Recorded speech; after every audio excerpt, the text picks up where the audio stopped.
What's going on, guys? Live on Hot Topic, Copville, Jordan Ennis, member of the Not Fucking Around crew. Let's get it.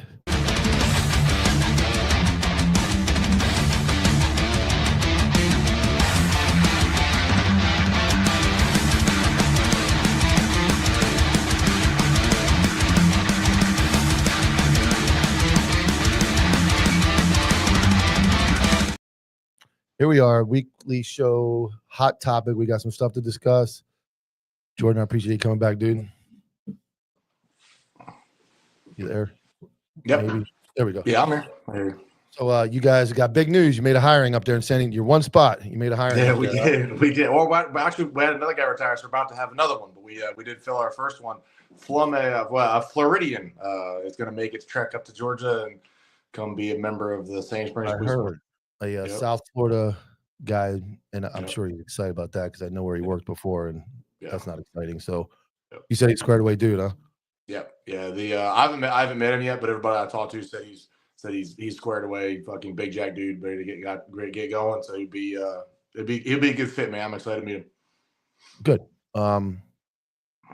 We talked a little bit this week. I went up to actually put some pictures up. I went up to OTOA. I'm going to throw some of those up real quick before we get into the hot topic. Yeah. Let's see. Image file. I went up to NTOA in DC, and we were in Princess George County, which I'm not sure if you remember them, but they have that PG County. Yeah. You remember the video? No, I know PG County, but no. Okay, so PG County had the white ball-headed jack dude that was caught getting in the back seat of the car with the black female in like an apartment complex, and somebody's up on like the second floor. No. So I'll tell you a funny story before I show a couple pictures from up there. Their command staff is walking around. Here comes a PG guy with the white shirt on, and he walks up and he's like, he looks at the sign. I got my big pink Copville sign. Looks at me and I'm like, yeah, it was me. I was like, I kicked that guy. He kind of like gave me a smirk and I said, hey man, I said, your buddy decided to get a back seat with a chick. I said, I didn't do it. He's like, he's not my buddy. And he like stormed off. But to give you an idea, like we had the Copville booth set up with counterculture, and I called these guys the Tan Backpack group. I thought they were just like randomly showing up, but I guess everybody that had entry to the event got a backpack, handy dandy. No, that's a notebook backpack. I also linked up with one of my favorite people. Where's he at? Remove Keith Pearson, the civilian director to civilian law enforcement for he's number 4 in charge of the Department of Homeland Security. He's appointed by President Trump. The funniest thing about this, so we're talking, he tells me how he likes to drive the Democrats insane. That shirt he is wearing, if you zoom in, that is the election map results for the 2024 election that shows all the red and the little bitty blue dots that are on the shirt. So he says he wears that. Trolling. Yeah, he bought a bunch of them. He said, "Where's that around all the Democrats when he's at the Capitol and in his meetings?" And they absolutely love it. But he was telling me some stories, and they're doing, obviously, big Trump supporter, America First. They're doing. I think there's a little more excitement for them than for Border Patrol than there is for Sandy Springs. I got to tell you, I'm sorry, but he said they have 21,000 new applications this year since they started hitting those recruiting videos and. Solid, yeah. So he was the non-St. Lucie guy that was doing like the, we're not doing that, chasing the bad guys and all that stuff. So he took that mentality to the Fed level for all those agencies, and he's actually rolling up to briefings for like Border Patrol roundups and telling them like, go get them. We got your back. We're here to deport people. We're here to do what President Trump was elected to do, and that's what we're doing. So he's doing some good things there for America. Really good dude. Paid for my lunch. So he's a really I thought there was I was like randomly came to my feed. It was like Border Patrol was like a bunch of like raptors, like wrapped in like gold. Oh, he told me about that. So those are their recruiting. Yeah, they're not all ripping those. He told me. I know. Those are the recruiting. I was like, holy shit! Yeah. He did say they're already getting. So the Biden administration, if you can believe this, not only did they appoint a bunch of clowns and hire a bunch of clowns that he's having to unfuck. Because they were, 4 years of hiring people that were told, don't bother going after anybody. We're not doing any of that. Just kind of hang around. So he's having to like remotivate an entire federal agency. But they didn't buy him cars either. They were letting these guys sit around in old cars. They didn't care about them. So he's going behind them and having to buy like massive amounts of cars and trucks and re-outfit them. And so if people think, oh, well, it's just an election, it doesn't matter, my vote doesn't count. Well, you voted for a guy for 8 years that depleted the forest, hired idiots, let the vehicles get completely unusable, and now you have an administration that's having to spend money to backfill all that and catch that up. So that's how important elections are. Yeah. And let's see what we got here. You see the Border Patrol agent that was found dead in his home recently? No. I mean, I'm sure if he got arrested, he might have done something bad. So what I want to talk, the first one I want to talk about, this one that's going viral this week. And instead of addition to Legion's code, we got our own co-op. He's armed with some type of Drop that shit. roller, metal roller. Drop it. Right now. Industry units, Drop that. Hey, go inside. Go inside. Go inside. Go inside. Texas armed. They are tonight 7 on Willow. Nope. Unit 111. Let's run that back. A paint roller. Just for anybody watching at home that's not up on this, this is a paint roller. Units, Drop that. Hey, go inside. Go inside. Go inside. Go inside. Texas armed. They are tonight 7 on Willow. Nope. Unit 111. Thoughts, my friend? Well, all right. Other than not knowing the fucking backstory. And let's set a disclosure. We are here to talk about a hot topic. We are not here to bury guys and convict guys and tell everybody in the world, tell the world these guys are bad people. We have little clips that you have. We're taking it for what it's worth. We have a paint roller. Yep. Paint roller versus gun. No, it's fucking retarded. Is that California or was it California? Shocking. No, I mean it's like there's a million other ways. Like there's no like there's force plus 1, right? Well, a paint roller and a fucking to a gun is force plus 50. I couldn't even really think of a way that you're going to get really rolled up by a paint roller to the point where you need to dump somebody. Hold up, huh? Yeah. Let's see what you did there. But paint his brain. You can't paint his brains all over the car. Yeah. But no, I mean that's stupid. That's again their whatever their prior situation was. They're clearly on fucking 10, and even if Dude Buddy has lethal, right? Well, he's got you can hear guys behind him. So where's his fucking partner with less lethal? Someone's gonna have the big stick, and then someone's gonna have the other stick always if you want to. But yeah, going magged up in somebody over a paint roller is stupid. So, and I agree 100%. And the part that really like makes me cringe is because I could play devil's advocate and justify a paint roller could go through your eyeball and your brain, all kind of wild stuff if you want me to. He threw it. Yeah. So he's unarmed at that point. He chucked it. I see a little bit of like, obviously he's at level 10, probably higher if we have 120. Unknown object in his hand. Then he like catches that it's maybe a paint roller. You can hear him in the transmission kind of saying that. And then you're right. They're out, dude. You could just tackle that guy. You could have somebody, you could keep him focused on you. A guy shoots around the corner. And I don't want a Monday morning quarterback. It's a high tense situation. Don't know why they're there. Maybe they're there because there's a rifle. Who knows? Yeah. But that's what we got. Yeah. But like I said, that's it. It's gonna be hard, man. It's gonna be hard first of all, it'd be hard to drop him with a paint roller in the first place. And second of all, when he loses the paint roller and now he doesn't have a paint roller anymore and it's just nothing, and then you dump him, it's going to be hard for him to, they might squeak out of that one. That could turn into some lawful but awful shit. But I mean, for me, looking at that, whatever, 11 seconds of what it was, it's a bad shoot all day. Yeah. And, I talked to, good friends with Dom Izzo, and he did a story about it. And his continuing theme is that we are, and if this is allowed, and this goes by as justified, even from a aggressive COD standpoint, you already said bad shoot. I feel the same way. We went through the whole Black Lives Matter, the whole Derek Chauvin, the whole Eric Garner. We went through all those cases and fought to like they were, I believe, all those.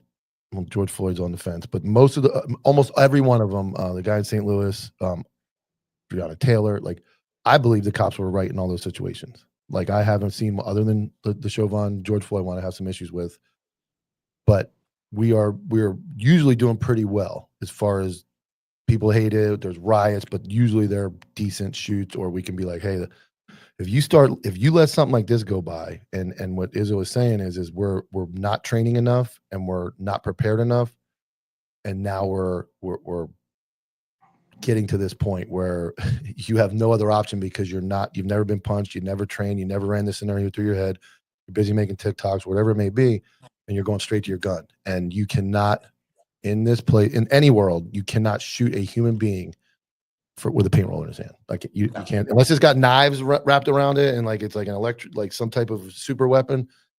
No, you can't do it. Nope. And that's where being not being devil's advocate or Monday morning quarterbacking the people in the decision, but like I would rather Monday morning quarterback how prepared they are. Do they train jujitsu? Do they have like solid briefing, solid agency training? Because I look at this, like you said, taser, less lethal taser should be always. There's multiple people there.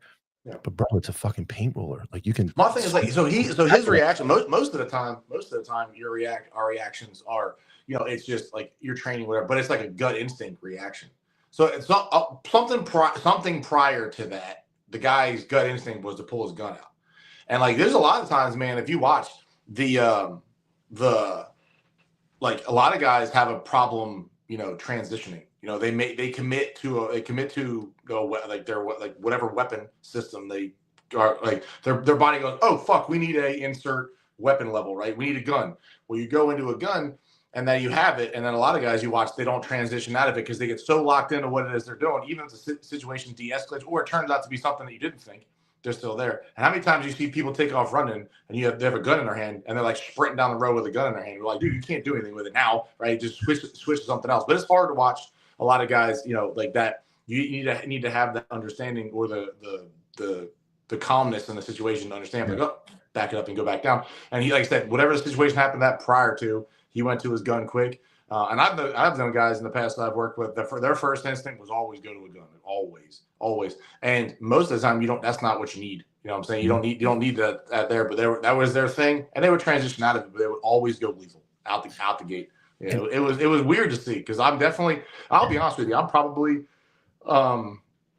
like thinking about it. There's been times where I either was going to go hands because so I'll put my paws on you as fast as I can, and I probably. Like was either I was fast enough to bypass whatever danger I was already in, but there was definitely times where like I definitely should have been lethal instead of being either heavy hands or whatever it was like that. Because I'm always like I don't go lethal fast because it adds a step to whatever you're doing, because the odds are you're going to have to come back from it, and it's going to add a step where you have to transition back to whatever it is you were doing, where you can either come back and you already got your hands are empty, and you can either transition to just dumping somebody or jumping on somebody, which is most of the time what you're going to need. You're going to be fine. Yeah. So and I can only talk about calls I've been involved in, so don't please anybody take this as like I'm talking about myself. But I remember a call where we had a stabbing, and I did a U-turn. It was like in the hood at a gas station or barbershop. I see the guy jump out. I got my gun. First one there. I'm by myself. Point my gun at him. He kind of walks in the backyard next to a car, and I'm giving him commands. And then one guy very smartly comes from the other side of the house and cuts him this way. And then the other guy goes to my left, and we got him triangled in with a fence. So the next communication out of my mouth is, one of you transition to the taser. And the guy to my right transitions. I said, I got lethal. Guy to the left, again, he doesn't. I got a gun. So this dude's smoked. I can hit him from that close. And ends up the dude to my left jumps across the top of the car, zaps the dude. He hits the ground. We run in, grab him, and he had dumped the knife, but we couldn't tell. He had like his hand wrapped up in a shirt, so we couldn't tell if he still had it. Calmly, and the body cam's out there. If I can get it, I'll get it, and just show the difference in it's calm. And when I say that, I think you see a lot of those situations where guys use force or have their gun out, and they're calm. They've been through that. And you can't always train for it. So if your first one may look like hell, your first 5 may look like hell or sound like hell, but you perform. But eventually you're going to get to the point where you realize screaming, drop the gun versus, hey man, drop the gun or I'm going to smoke you. It's the same effect. It doesn't matter how loud you get. It doesn't matter how you scream it. If you're under control. And I think sometimes personally, if you look at a dude dead in the face and you say, hey bro, I'm going to blow you. I'm going to shoot, whatever you want to say calmly. That dude scares me more than a dude going, it's like this dude's out of control. Even the bad guys got to like, this dude's nuts. So that's another part of that is like they've had it's transition in the past years of like verbal judo, and you just want to talk people into fucking handcuffs. And like it's like like I said before, like use of force is never good. Like it never looks good, no matter how easily you do it. If you use force on a person, but the force is there to achieve an outcome. That's all it is. What level it is to achieve the same outcome. The outcome is to control the situation. Whether you have to just talk to some dude calmly or blow his head off, it all gets to the conclusion. But so many times, like you watch it like forever, they're talking, or walking down a road, or walking down a sidewalk, or walking through a house, talking. It's like, just for the love of God, man, just try do. It obviously ain't working. You don't get any points. You don't get style points for talking them into whatever. Just accomplish your job. Put them in handcuffs. Go about your fucking day. And that's where I get that they either haven't trained to be in that scenario, they've never been in it, or they're not thinking that can happen. Yeah, and there was like plenty of times it was like, oh, you could have told him this. I could have told him all this other stuff, or I could have done exactly what I did. Ask, tell, make. Right? Hey, man, can you please do whatever? All right, check it out. You're under arrest now. You're doing whatever. No, whatever. Bop bop. Ride the fucking lightning. Whatever it is you're going to do. Turn them upside down. Introduce them to gravity. Whatever. It works. It's over. It's done. Right? It's just your task has been accomplished. And too many guys, you get yourself into a situation because you're like, and there's a point. I'm all for finding, like, I like a challenge of finding the absolute worst person that hates me the most and try to make them be my buddy. I'm cool with that. I like that the best. Right? I want to be invited to the cookout afterwards. We're done with this shit. I really, really do. But from doing it for long enough, I know who that's going to work on, who that's not going to work on. I know if we go into a situation where you're like, well, this ain't the time to talk. This is the time to act, and then we'll talk about it afterwards.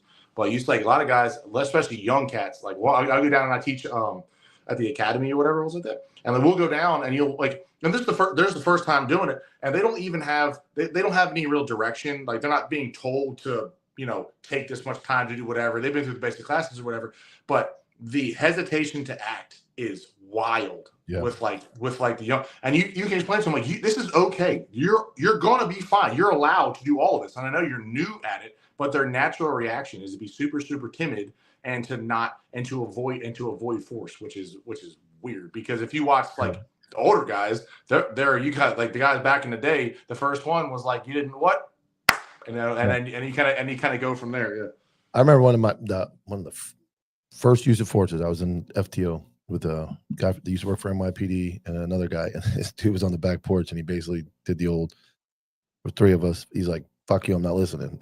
My dude from New York was my FTO, looked at me, looked at the other dude, and I'm in that, like I said, phase 3. I'm like, I don't know what's going on. And he said, I'm not fucking going, and I'm not doing that. And the guy's like, yeah, you are. He's like, no, I'm not. Next thing I know, his feet are in the air. He's going through like a glass table, and I'm kind of in that no man's land of like, I know. At the end, he's like, why the fucking you jump in? This is dog pile days. This is 2001. Polyester pile up. Yeah, I'm like, I didn't know. Like, I didn't know what we were supposed to do. And then, ironically, the next time it happens in phase 4, I level some kid. And then the FTO is not down like that and looks at me and goes, what are you doing, man? I'm like, I thought we knocked people on the ground. Like, the problem. Can y'all figure out which one I'm supposed to do? I'm either knocking them around and jumping in the dog pile, or I'm not. Like, you guys got to get this under control. So I get that hesitation, but the hesitation is normal. Like the very beginning of your career, it's normal. Yeah. But when you and I can't remember the term my wife uses, but when those guys get in that the Groundhog Day command, like they just get it. They get one command in their head because they're very stressed, and it's get on the ground, and like 27 seconds into the contact, just a broken record, man. Yeah, maybe that's what she says. It's just a broken, and they have no other tools. When you look at that guy, I don't want a Monday morning quarterback. His tactic, I want to know why. Your brain froze into that, and you didn't think about all those other things and all those other options you had to do something. That's the same thing you talk about, like the broken record thing. How many times have you seen somebody like tase someone and they don't get a good connection, but you can see him keep cycling the taser. They know if you talk for a second, they know it's not going to work. It is not going to magically reconnect and drop it. But they're sitting there just cycling the taser over and over and over again. There's no connection. You just have a stapler in your hand. You see that? You got nothing. But they are just so locked in whatever decision that they made that they're just and they're the guys closing distance or whatever it was like that. They got nothing else and then they get jumped on. You see that shit all the time. There's that one, or they forget to go hands on while the guy's under the power of the taser. And Yeah. They just stand there and watch him, and the dude jumps up, and they're like, "Oh wait," like all those things. There's little details, and even if the video I was talking about with me, the dude tases him, and I actually have a 1 second stand there, do nothing. I go, "Oh," and I think I say out loud, "Get him under NMI," and I fucking take off running to him, and I get to him just as he's coming out of the 5 seconds, and he's a little skinny black dude. I was able to jump on him and grab him, but even me going, "Ooh, that's cool. He's tased," and I'm like, "Oh shit, I want to get him before he comes out of it." So I like take off up there. So even well trained and thinking through these things, we all have brain lapses. But when you see a guy like you said, there's one real bad video. I'm sure we've all seen it where they walk a guy like a half a mile down the road with a knife, just yelling at him and there's another one where I think he ends up making it into like a plaza and like takes off after citizens and stuff. So now there's the bad one we talked about, or not one. I'm gonna show this one. This one is pretty squared away. Kilograms of baggage included. But now, with JetBlue Holidays. Holidays you can trust. At One more time, because that's a good one. 2 kilograms of baggage included. But now, with JetBlue Holidays. Holidays you can trust. Very well done. And that it actually looks like the other guy has no idea what he's doing, and the guy who does is being hindered, which is a big complaint of my wife. In the front, it gets in your way. Yeah, because that was a great takedown. And what does he do?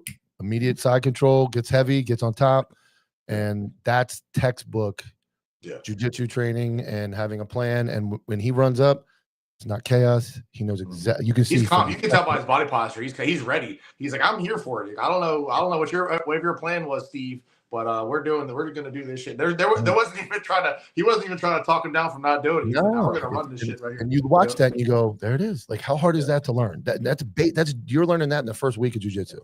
You're learning takedowns. Did you talking about knife? Did you see there was for whatever reason, I want to say Arizona or somewhere west.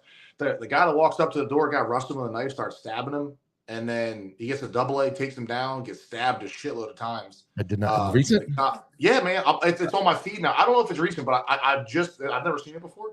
So he walks up to a door, walks up, opens the door. Dude rushes him. He goes right for a double leg. The guy starts stabbing him in his side. Picks Is this the one that the chick's not wearing a vest in? No. They got outer carriers and stuff on. I want to say it's new. We'll find out. We'll do that one next time. But like that was fucking wild. And how he didn't take, I don't know if he took damage. I want to find out about it because I don't know if he took damage because he took some shots. So, and like the wife or the mother or something, mom's coming out trying to keep pulling the knife away, and he keeps telling her back up. He has great situational control. He has great fucking takedown, great physical control, but he's aware that he has a knife. But he also doesn't. He just keeps getting stabbed, and he never transitions to a weapon. Never does anything. He ends up stripping the knife and throwing the knife away, and he controls it. But he takes, I want to say, like maybe half a dozen stabs without even a transition to it. Never goes to a weapon or anything. But he's super calm the whole time. Handles it really, really well, and I really like to know the backstory on that one. Yeah, and that there's the tale of like 2 videos of untrained or not mentally prepared versus a guy. I mean, you can see that guy in that last video. He's walking. He already knows what he's going to do when he gets. Yeah, he has a whole plan. He's like, I've been waiting, motherfucker. I've been waiting for you all day. Like, let's go. He's like, I've been rolling that mat, get my ass whipped for a week. Like, today's the day I'm going to get to use it, and thank God it's on video. So I'm going to add this one in. This is where you want to talk about. I'm going to let it play. This is the article. Maybe might not be any sound. Hold on. There we go. Why is it not playing sound? There we go. Johnson's live near I-85, and Matt, all this started with some folks trying to this sell is a Mercedes. That's right, because even before those suspects play the sound on your end? on I-85, Just minutes earlier, they're accused of carjacking a man for his Mercedes. So this is up your way? Yeah, man, this is Sewanee. This is like 30 minutes, maybe like northeast of where we're at. This is my dude Dustin. He's a spec ops guy up there. Teamwork that brought down 2 armed robbery suspects in a stolen Mercedes. He's cruising, huh? Hey, man, 135. They don't pit at 135. GPS tracking. Our policy is 60. Yeah, 135, zero hesitation came up. That was fucking beautiful. To sell his car Beautiful. to Violin for the What was the charge? victim. Let's go back one more time and watch that. We'll watch it from During a car for sale the in Hall people watching County. at home. We'll hit it again. This is the most exciting part of the During show. this Surely it's not chase, it me. was high-tech tracking, 135 kids. 135, baby. Zero hesitation. Yep. Right in. Right in. He doesn't even come out of his lane. Turn to GPS tracking inside of the stolen Mercedes after they say two So men this is the carjacked the other NFAC. at That's the gunpoint near NFAC Lakeshore Hall. approach to law enforcement. Yeah, and that's the funny part about like working in Metro or doing crime in Metro Atlanta. You have like the worst like Russian roulette because so the county that he works in ain't gonna fucking do that, right?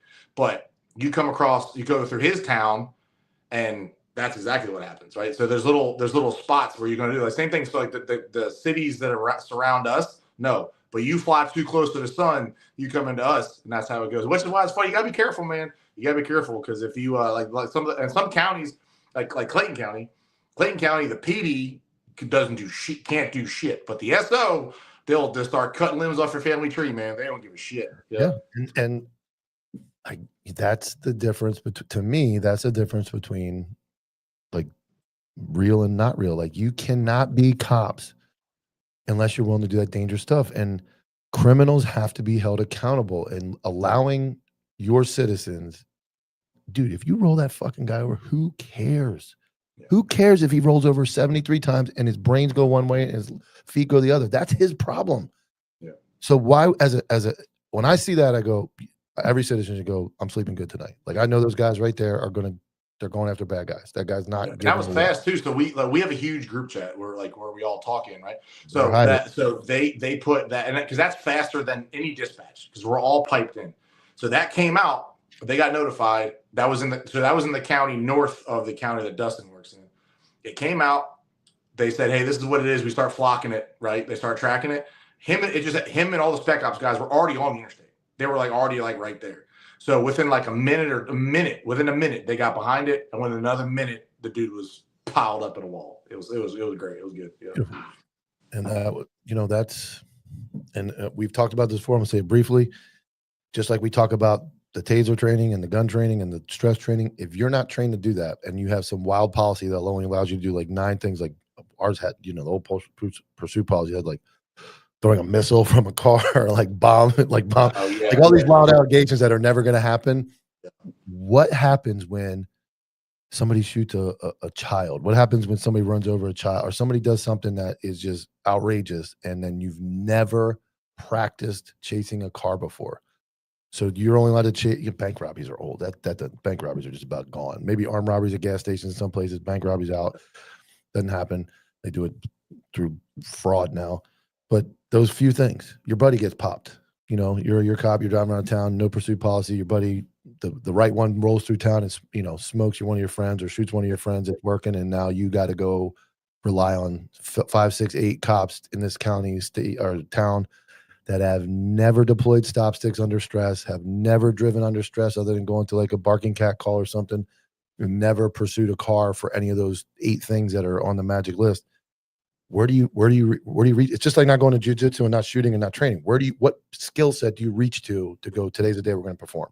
Yeah, that was always the thing. Like if you're like, I always said, like you're either going to chase or you're not. There's no like, well, you're maybe going to kind of sort of, and if you chase, you better like, there's some agencies that still here, like they'll chase. I mean, I'm talking like for anything, but they cannot pit or have any involvement to end it. So they'll chase you forever. And the only thing that's going to happen is you're going to hit some little family from Iowa and kill a bunch of people that, you couldn't have. Like if you chase and don't pit or ram or do something, that's horseshit. You should just don't even do it if you're going to do it. So if you're going to kick off chases and like, oh, only chase for this, not for that. When it comes out at the end of it, like especially in Georgia, in the law, it doesn't have to reach a level of, it doesn't have to be a felony. It doesn't have to be this. It doesn't have to be violent for you to chase. In Georgia law, you can just fucking chase cars. You can, right? So it's like, this was a whatever. We can justify. You don't have to justify shit. You're going to get sued anyway. You can, if you chase a murderer and they die or someone gets hit, you're still going to get sued. The exact same thing was.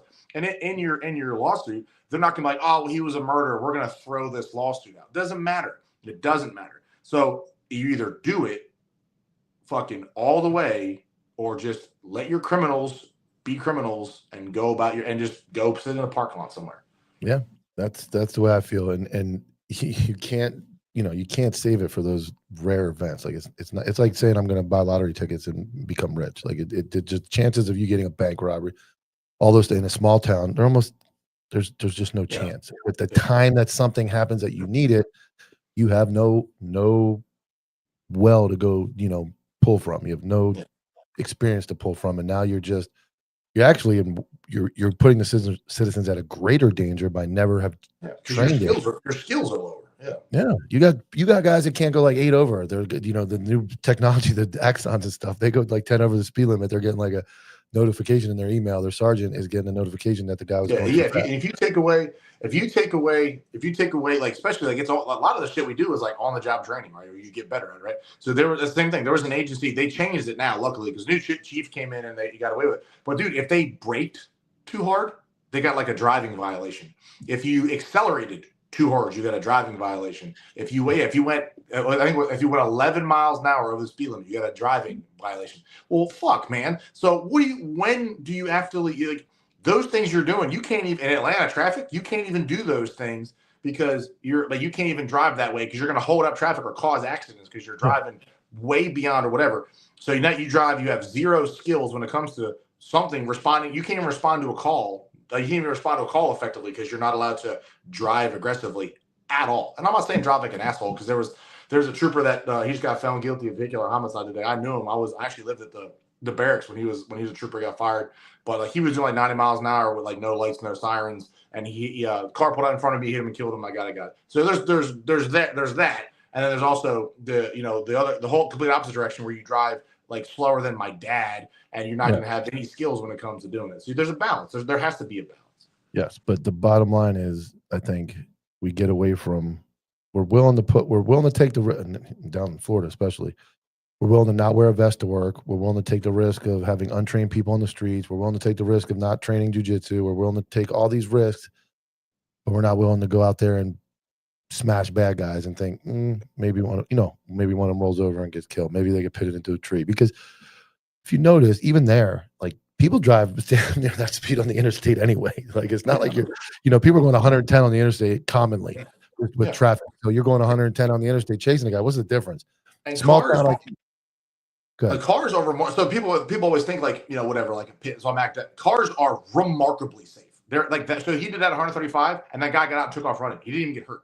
The guy didn't even get hurt. Cars are incredibly safe. So people think that chasing, pitting, and doing whatever and wrecking them out and crashing them, that means it's an automatic death sentence for whoever you're chasing. First of all, it doesn't matter because they made this decision, right? This is they have to live with this or not live with this. Fine, they do it. It doesn't matter. That's not a fact. The factor is you protect life of the people that they endanger. He made a decision to endanger himself. Same thing for me. I make the decision to endanger myself when I go after these dickheads. So if something happens, I knew the risk associated with it. I did. My job is for something to happen. It happens to me or happens to the bad guy, and it doesn't happen to the people that we're trying to protect, right? So you can't go like, oh, maybe the what if game. The what if game is a slippery slope, man. You can what if yourself into not even you be in mall cops if you want to. It just depends on where you draw the line of where you want to take a stand. If like we're going to do this, it might not be the popular opinion, but we're going to do it because it's the best way we know how to serve the people that we protect. That's how it goes. Yep. I got to pay the bills. What's up, everybody? So I just want to give a quick shout out to Ghostbed, one of the OG first-time sponsors of the Anti-Hero podcast back in the day. They've been with us since day one because they have the widest variety of beds and bedding for the lowest price. I would suggest checking out their patented cooling sheets. They keep you cool on summer nights, especially people that live in hot-ass states like we do in Florida. I speak with the VP on a regular basis. He's become a good friend of mine. We stand by and guarantee ghost bed. So if you're going to replace a mattress in the house, or you're going to redo the sheets because your kids peed on them or your mother-in-law peed in it, whatever it is, go to ghostbed.com/culture and save 10% off the already ridiculously low prices. All right. I posted. I'm gonna pump myself here for a second. I want everybody watching. I posted an episode today, this morning, noon, whatever it is. It's called The Memo. I posted on my story yesterday. It was the 1-year anniversary of The Memo.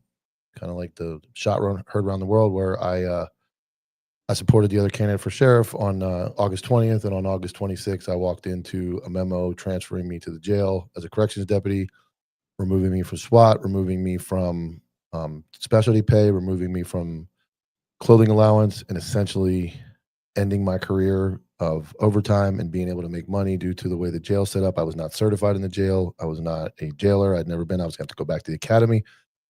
And one more caveat to that was, due to transfer and the way the policy is written, since I was going to another job, which would have been corrections versus LEO, my seniority would have been 0. So after 20 years at the agency, I would now be, done. What's the reason? Like, I still want the reason, even though I'm pretty, I'm not intelligent. I'm street smart. So I'm like, I get what's going on here.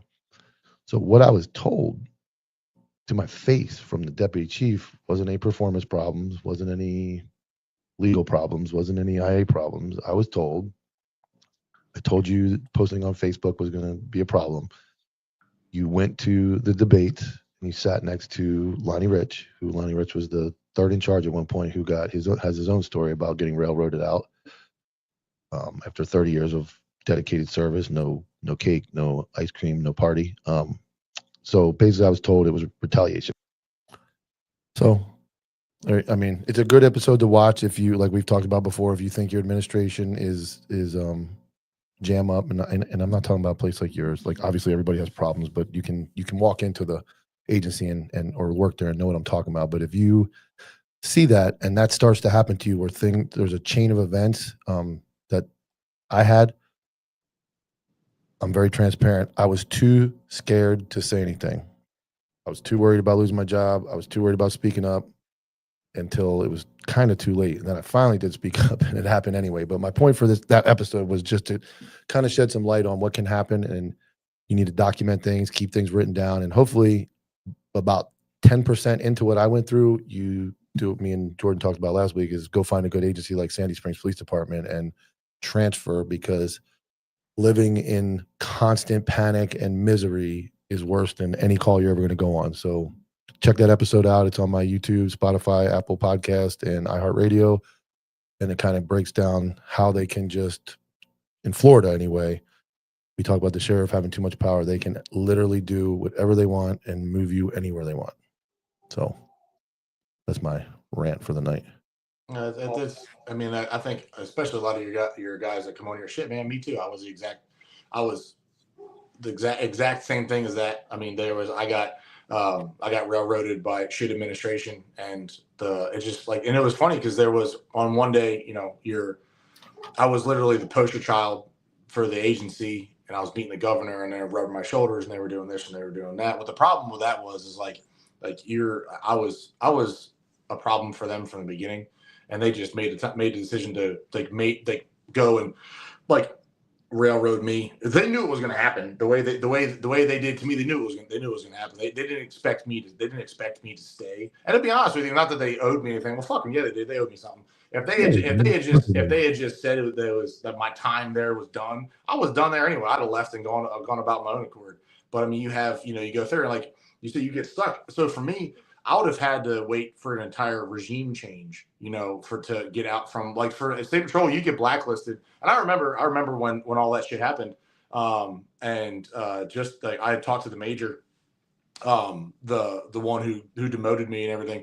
And I was like, hey man, you gonna do a reference? And he was like, why would you leave? And I was like, come on, dude, like, get out of here. What? It's like, this is not, I remember, it's like, dude, this is nothing you can't come back from. I was like, I don't want to come back. Y'all a bunch of assholes. Like, why would I want to stay? And they knew, they'd been around me forever. So they knew what was going to happen. So I would have had to wait. Well, he's still there. The colonel's still there. The lieutenant colonel, that jackass is still there. They're all still there. So it would have been years of me pandering to get back to the status I didn't even want in the first place.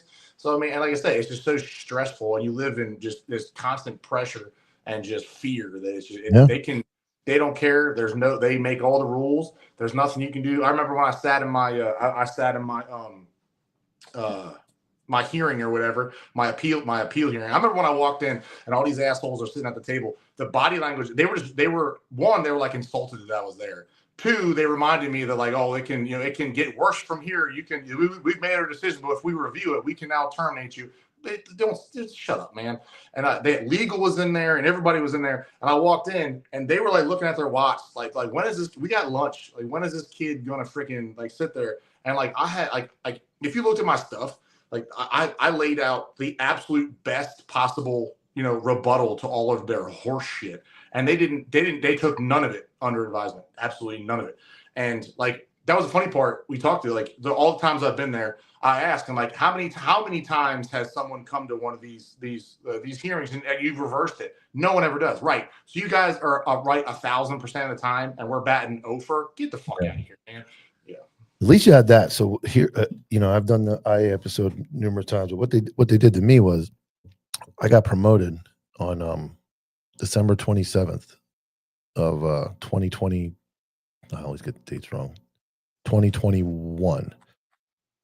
So the incident happened November of 2022. The IA wasn't filed with the agency till January of 23, but they said because the incident occurred back on probation, and it's written, and you know it's fucked up when they write it in. I put it on the episode. You can see it written in there. They wrote it so that due to the fact that I was on probation when the incident occurred, I was being demoted for disciplinary for the founding complaints, but also they were undoing my probation and demoting me for probationary reasons. Even though I wasn't told I was extended, nothing was extended. I'd made probation. Everything was fine.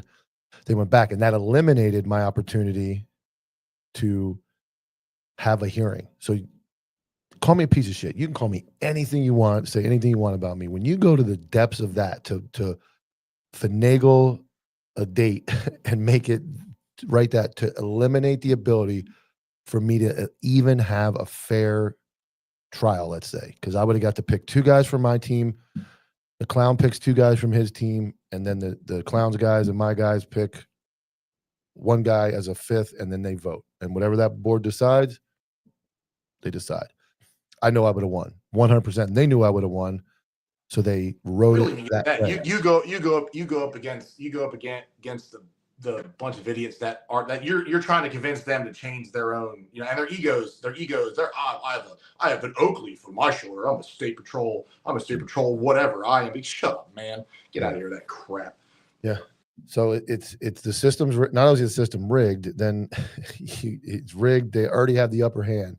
Like you said, there was nothing I could do. Like I looked at it, I'm looking at the union attorney. I'm like, bro, like there's nothing. They make up. Yeah, we don't even have unions down here, so there's nothing you could. They make up all the rules of, and sometimes it works out in your favor. Like when I got promoted, I was still on probation. I was a corporal for like 9 days when they started like the crime suppression thing, and like they went through, and it goes against all the rules of anything. I was on probationary, so they're moving me around. They're sending memos, doing shit that like.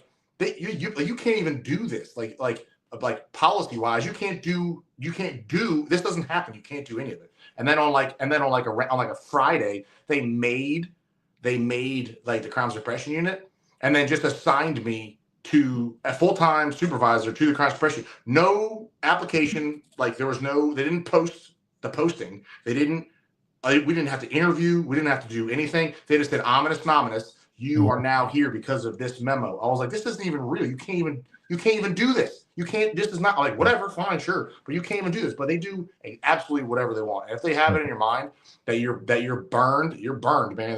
You can present them with the absolute best possible, like irrefutable evidence that they're fucking like what did he say? Nah. We're not right. We're right. We're good. Nothing's gonna ever happen. So and they just send you packing, man. Yeah, I wanted to find because it's in my email. But anyway, I talked about this. Please go watch that episode. If you're a cop, give me 40 minutes of your life just to understand that what can happen from simply what I call exercising my First Amendment rights. And they thought, and this makes me weird. They thought I was gonna hide because there's a steroid test at the end. I talk about everything. They should have known better because I always said it was on my mind. I've never hidden from any controversy. I've always said, this is what happened. This is the mistakes I made.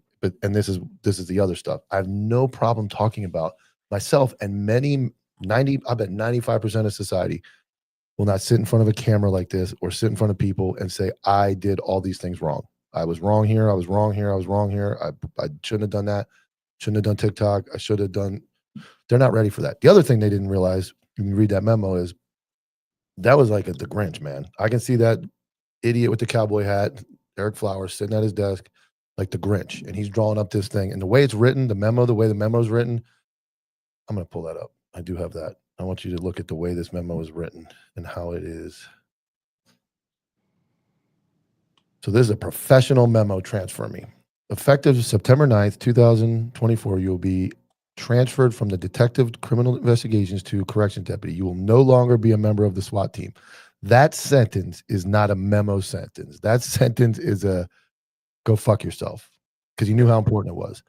There will be no changes in your annual salary or anniversary. So I'm not going to lose money, right? However, you are no longer entitled to SWAT pay, $1,500 a year, specialty pay, CID, $1,500 a year, clothing allowance, $500 a year. So essentially I'm losing, if my math is right, $3,500 there. Eliminated from overtime. All the patrol extra jobs I'm working, gone. So that memo was the Grinch with that long hair at the end of his fingers. That was like that, or when it grew, or because he was kind of fat then, grew, or any of those other things. So that is the perfect display of what happens when they think they got you. Now, like I said, they didn't care about my family. They didn't care about my mortgage. They didn't care about my car payments, insurance, kids, any of that factored into that memo. They cared about burying me. Unfortunately for them, I have a massive company that they don't know about, and I'm able to survive and not have to work. So that's the type of things that administration does. They don't care. They don't lose any sleep over it, and that's why these podcasts are important to get this stuff out. So that's enough ranting on me, but that's some wild stuff. I'm gonna play this video. I have no backstory here. It's pretty wild, so it starts quick. There's a lot of moving parts, but I'm just gonna play it. Oh! Stop fucking playing with me, bitch ass nigga. What? You think that affected me any? You want me to hit you again? You want me to hit you again? I don't want it. You want me to hit you again? I don't want it. You want me to hit you again? My God. Oh! Stop fucking playing with me. So here, I watch it. I think my wife sent it to me. So I watch it the first time, and I'm like watching it. And then I didn't realize the teacher was a transvestite. So I'm like, okay, you have a black gentleman, maybe working on his law degree. I don't know what he's doing. He's in school. And then you have a teacher. Obviously, you can't smack somebody. Like, I got all that. But then I'm watching it and going, what a video for like everything that's going on in the world. That's just wild. You have a student that is obviously no supervision at home, no morals to smack anybody in that manner. Then the teacher is a fucking transvestite. So I'm like, bro, this video's got it all. And it just, and then you get called to that, man. Like that man, that like if that teacher was bluffing, he has a good poker face, because he was sitting there calm as shit, knowing he's about to receive violence, knowing he can't do anything about it. And he's like, whatever. He's like, he's not begging. He's not even, he's like, he didn't even say don't. He just said, I don't want it. I'm like, I don't want you to do it again, but I don't, like, it was almost like he didn't care. I don't care if you do it. Maybe the first one didn't hurt. I don't know. Yeah. I can't get, I don't understand where we're headed in this country. And like I said, our job is difficult enough. We're dealing with call. Like that's a call for service. At some point, the police came to that call. They had to have. Absolutely. 100%. So we have to go deal with that. We have to deal with the administration, dealing with all that. And you're a great example. Like nobody knows who I am. I'm just a stupid meme guy. Everybody knows you from all those videos. And like when we first talked, from what I saw on those videos, I would have thought you had the 1,000% backing from your agency, that you were working for like God, like everything was cool, everything was great. And that's how misleading. One, that's how misleading what you see is. Two, that shows the what I try to preach. Don't stop doing your job because you got shitbirds in charge of you, around you. Stop doing stuff for them. And the part that was stupid about that was like, so all that shit was going down, like behind the scenes. They were building this little bullshit case against me, like behind the scenes. And I saw them all the time. and they would see me and act like absolutely nothing's going on when they know what's coming down the pipe. They know they're about to try and cut my head off, and they're like, "Oh, you're doing great. Get out there!" And they're like sending me cars to go hunt. Like we found this. Like, go. Why don't you go get this murderer or whatever? Get this murderer today, and then tomorrow we're gonna try and ruin your life. But today you should probably go try and get this murderer. Yeah. That's kind of what happened to me. Like, I went to street crimes and I was going to look the text up. I'm not ready for that yet, but I have screenshots from all the messages and everything. And I was told essentially to do what I ultimately got in trouble for, which was go out there, smash criminals, tell them not in this fucking county, don't bring your shit here. And I took it. It was Michael Jackson's day, and I kind of took that personal, and I did it. And we were chasing guys on the interstate. I got up to the car, they were face down. We chased them for 10 minutes, got them, and I'm like, hey, motherfucker. We're not fucking doing that in this county. You can go tell your buddies and everybody else, not here. And then I was in charge of the social media posts. So I was lighting their ass up on social media, putting them on blast, pictures, and everybody loved it. And then they went soft. And then they went woke. Then They could have. They hung a hard fucking left at Albuquerque with me, man. Yeah. I wonder if it's still. I don't know if you have a computer up, just type in Georgia State Patrol Pit. And then click on images, and I want to see if because it was the most viewed like image on Google for like longest time, and I wonder if it's still there. No, it's dogs. You are the first image, not a dog. Maybe here I'll pull it up. Share screen. You want Georgia State Patrol? GSP gets Georgia State Patrol. Yeah, Georgia State Patrol. Georgia State Patrol Pit. As everybody knows, that's what the funny hats do. Oh yeah, you're right, dude. Everything's you. There we go. Hold on. Here we go. Did you get it? Here we go. Add share screen. Georgia State Patrol Pit. Share and add. There it is. The big picture. The fucking box truck. Is this you? This one you? Is Ultima you? You what? Ultima, the red Ultima. Is that you? Yeah, that's me. And then I don't fuck maybe. I don't know. I put so many fucking Ultimas, I don't know. That's in town. So you got this one, obviously. That's still funny though. Like that's still the it's a funny thing. And this one, I know they don't give a shit. They don't give a shit, but like some part of them probably looks at it like, God damn, this asshole still the representation of our agency. Yeah, you are. I mean, there's just like I assume like when I jumped into the social media world, Anti-Hero and Tyler were like first guy show I went on, first person I dealt with. I assumed because they have such a large following, 100 and some thousand subscribers on YouTube, I'm like, I would just walk up to oh yeah, the Anti-Hero, and they're like, what is that? Like a lot of people don't follow this, like so they don't know what you were going through. They don't know. They just know Pitt, Georgia. The dude with the gray hair, like they know that. The asshole never wearing his fucking hat. That guy. Yeah, that's right. You're supposed to have a hat in all those pictures. That's probably why they're so mad. Fuck all the press. You don't have your hat on. There's a picture somewhere around me wearing a hat, I'm sure, but there ain't a whole lot of them. I've never seen it. Fuck, I don't even have any of them. Yeah, unless it's like a graduation post or something. I don't fucking fuck that. Yeah, I mean, it's like you're the face of the if you type that in, and then they look at it and go, I mean, obviously the pickup truck one that got everybody. That was I think World Star picked it up. I'm pretty sure that we love dogs. Yeah, that was everywhere. Yeah, so that's Yep. But nobody, and that, because of what I was getting at is because of so, nobody really paying much attention or knowing, everybody assumed you still worked there or are still there or, everything was great. And that's the thing is like, people they half pay attention because I post like this story, 5, 6, 8, 10,000 views of my story about the memo, a bunch of like 150, 200 messages, but I ain't got 250 streams yet. Like, where's all these people that really wanted to know that you got to go do the research? Like, just like you ask questions and you're like, hey man, that's right on Google. Why don't you go look it up? Or when you're arguing with me about something, like, that ain't it. It's right there, like free. Yeah, fact check it, man. Fact check it before you come in here and start making noise. Yeah.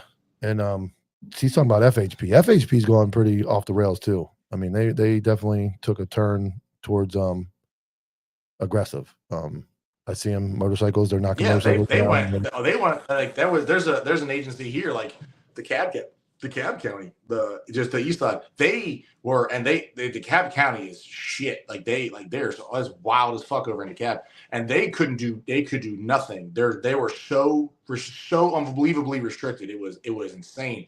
And then I wish I could get a hold of it. I could probably find the memo because it went around. I'll probably find the memo. It was like a two paragraph memo, and like the paraphrase, it was like we are reversing our pursuit policy. You will chase and apprehend criminals. You will, like it was like balls to the wall, like on fucking one day, and they did, man. They had like 17 chases like the first fucking day. Yeah, I looked up. It's good, and they stuck with it, and they're still going hard, man. They're locking people up, man. They're putting in work over there, dude.